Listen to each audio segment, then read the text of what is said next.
Kevin Fisher. Good morning. Good morning, Brenda. Good to see you again.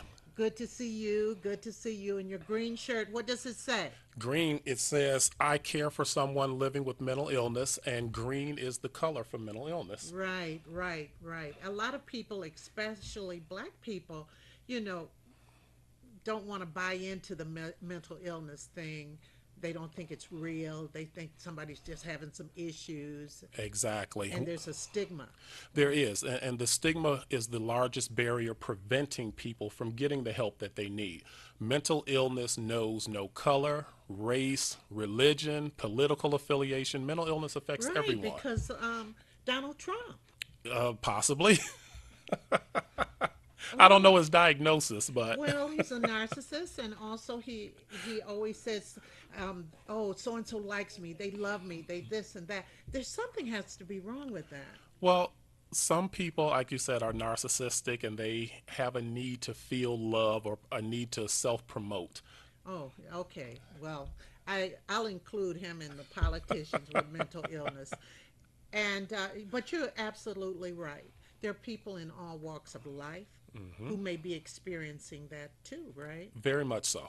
Very much so. And we in all communities, but specifically our communities of color, have to accept the fact that mental health affects us all. And, mental health affects your physical health. So there's a direct connect, and we have to get out of denial. We have to get out of the, How does it affect your physical health? well, people with, for example, people with a mental illness, on average, their life expectancy is 25 years less than a person without mental illness because they, and this is regardless of your socioeconomic background, you don't have a proper diet, you're more susceptible to smoking, you don't have good dental health care, and it's not that you don't have access, but you tend to not utilize those services. So, and then it affects you. What's going on in your brain affects the rest of your body. Do you feel good? Do you want to go out and work out? Are you overweight? All of those things kind of interconnect. People who suffer from obesity tend to suffer from depression. So there is a direct connect between mental health and physical health. And we have to remember that mental illness is a medical diagnosis. It is not a social weakness.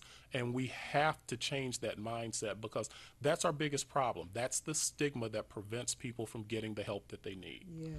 Yes. And so NAMI, which stands for, The National Alliance on Mental Illness. is having a walk, right? We are hosting our 12th annual NAMI Walk. It is part of the nation's largest mental health walk to raise funds to support education, support for individuals and families living with mental illness, and also advocacy, because a large part of my responsibility is to work with our legislature, both locally, state, and national, to make sure that the funding and access to programs are available. And the NAMI Walk helps us be able to offer those programs at no cost to the individuals and families who need them.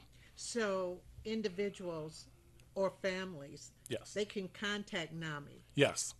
Tell us what services again? You can contact your local NAMI, and we offer education and support programs. So we have, for example, a program called Family to Family. Family to Family is a program that is peer led, so it's led by family members who have gone through this experience. So you don't feel like you're the only one. You don't feel alone. But part of Family to Family is educating a family or caregiver on what that diagnosis is. What does bipolar or schizophrenia or depression mean? What are the symptoms?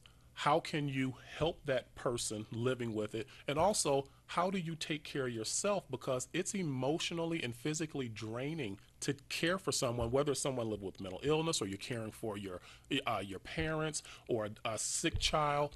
It's an emotional drain on you and your family. So those kinds of programs are really important to family members. And there's a number. There's NAMI Homefront for veterans.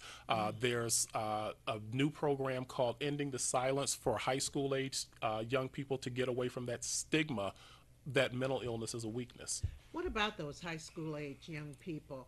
How can parents tell their child might need some help, or because sometimes people they just think it's a part of life and so forth. Yeah, at the high school and college level, we tend to think that some of the changes that we see our young people going through is just social. That's something that college kids do or high school kids do. There are some warning signs. Change in friends, change in are they starting to self-medicate with drugs and alcohol? Has their hygiene practices change, and that's really one of the telltales. I remember my son was very particular about the way he dressed, and after he was diagnosed, he didn't care about getting his hair cut every week anymore. He didn't care about brushing his teeth every day. He didn't care about those things, and those are cues that his mom and I didn't understand were signals for his mental illness, but they are. And young people, I want to give you a quick statistic. Suicide is now the second leading cause of death among young people ages 15 to 24. That's pretty scary. I just arranged grief counseling 2 weeks ago for a young African American young lady who was lost to suicide. She was a member of the Teen AKA organization out of Detroit. Yep. And her parents had no idea that she was having any issues, and she seemed to be doing very well. But 14 years old, going into her sophomore year at West Bloomfield High. So it happens. It happens unfortunately, every day, and we can't ignore it. I know, and it's so great to have organizations like NAMI to at least be that we could reach out on the phone. Sometimes people don't want to show their faces. Exactly. And you have a website. We do. For NAMI Michigan, it's www.namimi.org. So namimichigan.org. So what if they just put NAMI in? If you just put NAMI in, it'll likely bring you up to the national site. But if you go on the national site, there's a header, and it will allow you to drill down to your local state, and the state site can get you in connection with the local NAMI affiliate, because we're a national, state, and then local organization, and so there are 21 local NAMI affiliates throughout the state of Michigan, and we're growing because there's such a need. I really, really admire Kevin, because I don't know what I would have done, because Kevin, as he said, lost his son, and your son was diagnosed at what age? He was diagnosed bipolar schizophrenic when he was 20. When he was 20. And what were the signs? For us, his mom and I got caught in that gap when while he lived at home in high school, we didn't see any of the signs. And he was really an achiever, wasn't he? He was a 3.8 grade point average student at Detroit Catholic Central High School.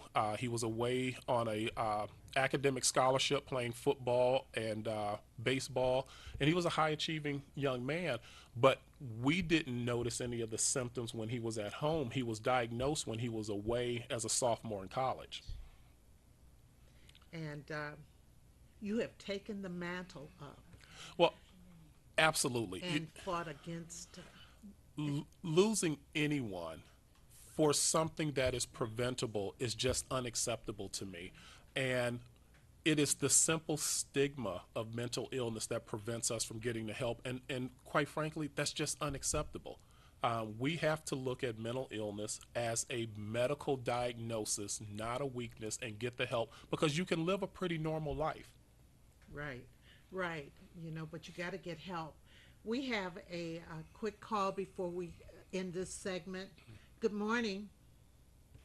Hello? Yes, good morning. Yes. I'd like to ask your guest, I heard him say, but I didn't catch the age, that the leading cause of death with teens was between the age of whatever. And I'd like to know, was that in Detroit, and do you have Detroit, or was that state or national? That is a national number. It is between the ages of 15 and 24, but it very much applies to Detroit, Michigan, nationally. Now, is that just teens, or is what nationality? That number is comprised of all races, and that we We categorize it in age groups we refer to as adolescents. So that's between the ages of 15 and 24. But I'm telling you, it is a very real problem amongst our teens because our high school age and late junior high school age students aren't talking about it and not getting the help that they need. Now, last question. Do you have anything on Detroit and that statistics along that line? And how can I get those statistics? I don't have it right here at my fingertip. You can probably contact the Detroit Wayne Mental Health Authority. They would have the statistics, and they're based in downtown Detroit. Or if you contact my office at 800-335, I'm sorry, let's do 517 Wait, 517 485 485 4049. Okay. 4049. Thank you. Thank you. Uh, Tell us when the walk is again. The walk is 3 weeks from tomorrow, Saturday, September 26th at Belle Isle. And we really need people to come out to support the walk, even if you're not directly affected by someone living with mental illness. We have to show a united front that we take these mental health issues very seriously and we can prevent some of these tragedies. Let's stop waiting until after there's a shooting at a school or some other tragedy, a suicide. Let's take up the cause of mental health and let our public know that we're really serious about it now. What's that date again? The date is September 26th at 10 a.m. at Belle Isle. We're right in front of the fountain. I want to try and come out. I really want to try and come out because this is an issue that affects our community. And then there's so many of the homeless who have mental illness also. Oh, absolutely. More than half of the homeless are people who are living with mental illness, and a lot of them are out on the street because they've burned their bridges with their families. Their families have become frustrated. They don't understand their diagnosis and their treatment, and they push them out. And really quickly, I'd also like to call on our places of worship. Our faith-based community can play a huge role in this, and faith-based and our education systems are afraid or for some reason uncomfortable talking about mental health. And you all know when we're in trouble, we go to our places of worship for help. We go to them for support, and our places of worship need to be able to help them on this issue as well. This is an important initiative, very important, and thank you so much, Kevin. Thank you for having me again. My sympathies to Kevin. He lost a family member last week. The funeral's today. Yes, the funeral is this morning. So if you knew Regina Fisher in Highland Park and you're interested in coming and attending her service, it is at noon today at Revival Tabernacle. Thank you so much. Thank you so much. Thank you. And I'll try and see you on the 26th. I'd really like to do that. Okay, I look forward to it. Okay, we'll be back in just a moment. Stick and stay. Don't go away. Who used to say that?